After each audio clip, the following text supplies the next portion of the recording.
What if I told you that many trying to reach enlightenment are acting like sojourners, yelling at a distant riverbank?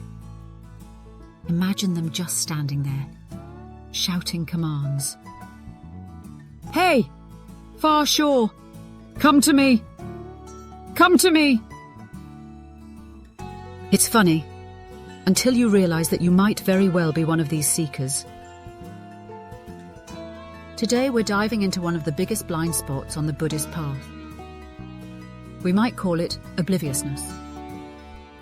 It's the first major obstacle laid out in a discourse called the Tevijja Sutta, in which two Hindu students seek out the Buddha, hoping to understand the true nature of the various paths claiming to lead to a union with Brahma. In typical Buddha fashion, the Buddha doesn't pick a winning or losing path, but launches into an allegory. Imagine a man trying to cross the river Asiravati. Instead of wading in, he plants his feet and shouts to the opposite bank, expecting it to come to him. Spoiler alert, it doesn't. And neither will it work in your practice. In this case, if you're simply sitting and waiting for some insight to come to you. So, what's really going on here? Let's break it down. The two shores are, of course, symbolic. Depending on a teacher's framework, the near shore may represent suffering, confusion, sadness, etc. The far shore, the desired destination, may represent the end of suffering, clarity, or joy. The man yelling at the water, that's you, me, all of us. When we fail to realize, it's us who must move if we are ever to reach the far shore. The obstacle of obliviousness is the failure to see this simple reality. And given any teaching framework, obliviousness shows up in one of three distinct flavors: ignorance, misunderstanding, or intransigence. The first flavor, ignorance. In this case, it's really a matter of not knowing that you don't know.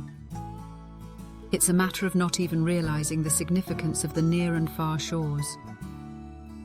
And oblivious to even the notion of a framework, you simply shout, much like all of those who are shouting around you. The second flavor of obliviousness, misunderstanding. In this case, you wonder if you've got the framework, or perhaps you may even think that you've got it. You've memorized the phrases, nodded at the Dharma talks, regurgitated the stock responses. It's usually that you think you've got the framework, but you really don't. And without a teacher to validate your understanding, you're basically assembling IKEA furniture with instructions written in French. The last flavor of obliviousness, intransigence. In this case, you do understand your teacher's framework. You have passed through the direct knowledge gate. You know that shouting across the water won't work. And yet you still do. Go figure. Maybe it's just easier this way. The Buddha's message? Simple. Stop yelling. Start moving. You want to cross the river? Then cross the river. As the Heart Sutra puts it, Gahtai, Gahtai, Pahra Gahtai, Pahra Sam Gahtai. Go, go, go beyond, go totally beyond. Finally, the question we must ask. Might the practice of sitting and following your breath actually be a manifestation of obliviousness? So obliviousness is the first obstacle. Next up, abiding. Think attachment, disguised as stillness. It's sneakier than you think.